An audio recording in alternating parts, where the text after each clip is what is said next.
ਦੱਖਣੀ ਆਸਟ੍ਰੇਲੀਆ ਦੇ ਐਡੀਲੇਡ ਸ਼ਹਿਰ ਵਿੱਚ ਹੋਈ world cup under 19 cricket team ਦੇ ਖਿਡਾਰੀਆਂ ਦੀ ਚੋਣ ਸਮੇਂ ਭਾਰਤੀ ਮੂਲ ਦੇ ਨੌਜਵਾਨ ਪੰਜਾਬੀ ਖਿਡਾਰੀ ਹਰਕਿਰਤ ਸਿੰਘ ਬਾਜਵਾ ਨੂੰ ਉਸ ਦੀ ਚੰਗੀ ਖੇਡ ਕਾਰਨ ਆਸਟ੍ਰੇਲੀਆਈ ਅੰਡਰ 19 ਟੀਮ ਵਿੱਚ ਸ਼ਾਮਲ ਕੀਤਾ ਗਿਆ ਹੈ।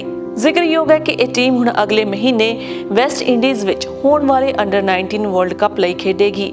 ਹੁਣੇ ਸਤੰਬਰ ਦੇ ਮਹੀਨੇ ਵਿੱਚ 17 ਸਾਲ ਦੇ ਹੋਏ ਹਰਕਿਰਤ ਲਈ ਇਹ ਵਰਲਡ ਕੱਪ ਵਿੱਚ ਖੇਡਣ ਦੇ ਨਾਲ ਅਗਲੇ ਵਰਲਡ ਕੱਪ ਦੇ ਦੁਆਰ ਵੀ ਖੁੱਲੇ ਰਹਿਣਗੇ। ਜ਼ਿਕਰਯੋਗ ਹੈ ਕਿ ਹਰਕਿਰਤ ਨੂੰ ਖੇਡ ਜਗਤ ਦੇ ਇਸ ਮੁਕਾਮ ਤੱਕ ਪਹੁੰਚਾਉਣ ਵਿੱਚ ਪੂਰਨ ਤੌਰ ਤੇ ਪਰਿਵਾਰਕ ਸਹਿਯੋਗ ਰਿਹਾ ਹੈ। ਇੱਕ ਅਖਬਾਰ ਨਾਲ ਗੱਲਬਾਤ ਕਰਦਿਆਂ ਉਸ ਦੇ ਪਿਤਾ ਸਰਦਾਰ ਬਲਜੀਤ ਸਿੰਘ ਬਾਜਵਾ ਨੇ ਦੱਸਿਆ ਕਿ ਹਰਕਿਰਤ ਬਚਪਨ ਤੋਂ ਹੀ ਕ੍ਰਿਕਟ ਨਾਲ ਲਗਾਵ ਰੱਖਦਾ ਸੀ, ਜਿਸ ਕਰਕੇ ਉਹਨਾਂ ਨੂੰ ਮਹਿਸੂਸ ਹੋਇਆ ਕਿ ਇਸ ਖੇਡ ਵਿੱਚ ਹੀ ਹਰਕਿਰਤ ਦਾ ਚੰਗਾ ਭਵਿੱਖ ਹੋ ਸਕਦਾ ਹੈ। ਉਹਨਾਂ ਇਹ ਵੀ ਦੱਸਿਆ ਕਿ ਭਾਵੇਂ ਉਹਨਾਂ ਨੇ ਆਪ ਸਿਵਲ ਇੰਜੀਨੀਅਰਿੰਗ ਦੀ ਪੜ੍ਹਾਈ ਕੀਤੀ ਹੋਈ ਹੈ, ਪਰ ਉਹ ਫਿਰ ਵੀ ਇਸੇ ਵਾਸਤੇ ਟੈਕਸੀ ਚਲਾਉਂਦੇ ਨੇ ਤਾਂ ਕਿ ਉਹ ਆਪਣੇ ਬੱਚੇ ਨੂੰ ਇਸ ਖੇਡ ਵਿੱਚ ਬਣਦਾ ਸਮਾਂ ਦੇ ਸਕਣ। ਹਰਕਿਰਤ ਦੀ 5 ਸਾਲਾਂ ਦੀ ਇੱਕ ਛੋਟੀ ਭੈਣ ਵੀ ਹੈ।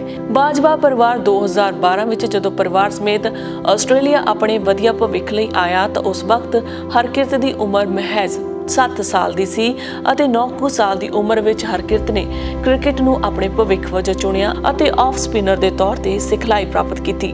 ਚੋਣ ਪ੍ਰਕਿਰਿਆ ਦੌਰਾਨ ਭਾਵੇਂ ਹਰਕਿਰਤ ਸਭ ਤੋਂ ਛੋਟੀ ਉਮਰ ਦਾ ਖਿਡਾਰੀ ਸੀ, ਪਰ ਉਸ ਦੀ ਆਫ ਸਪਿਨਿੰਗ ਗੇਂਦਬਾਜ਼ੀ ਨੇ ਚੋਣਕਰਤਾਵਾਂ ਨੂੰ ਪ੍ਰਭਾਵਿਤ ਕੀਤਾ ਅਤੇ ਉਹ ਵਰਲਡ ਕੱਪ ਦੀ ਟੀਮ ਲਈ ਚੁਣਿਆ ਗਿਆ।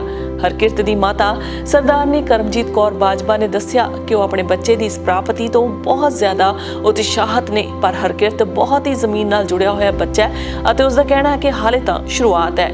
ਉਹਨਾਂ ਉਮੀਦ ਪ੍ਰਗਟਾਈ ਹੈ ਕਿ ਅਕਾਲ ਪੁਰਖ ਦੀ ਕਿਰਪਾ ਸਦਕਾ ਹਰਕਿਰਤ ਇੱਕ ਦਿਨ ਆਸਟ੍ਰੇਲੀਆ ਦੀ ਕ੍ਰਿਕਟ ਟੀਮ ਦੀ ਨੁਮਾਇੰਦਗੀ ਕਰਕੇ ਸਾਡਾ ਅਤੇ ਸਾਡੇ ਭਾਈਚਾਰੇ ਦਾ ਮਾਣ ਵਧਾਵੇਗਾ।